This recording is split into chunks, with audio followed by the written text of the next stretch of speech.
داشت بیتی بیا عقرب رو بگیر. یا از عقرب بگیر فراد جان. بذار همه ببینن که داشت علی میخواد امروز عقرب بخوره مزه عرق. مزه عرق عقربه. داشت علی کار درست مشتی داشت. بزن پیک تو فراد جان. آقا سر سلامتیتون. همه خوبا، همه رفیقامون تو دلیا. روش از جونت فراد. آقا سر سلامتی. روش داشت. داشت بیتی بیا از عقرب بگیر.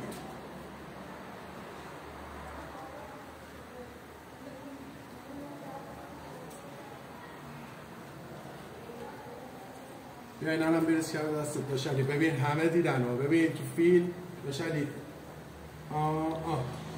عقرب مزه لوتی عقربه داشت. برو بالا داشت. نوش جونت. بفرم آقا مهدی. رحم الله من قرأ الفاتحه مثلا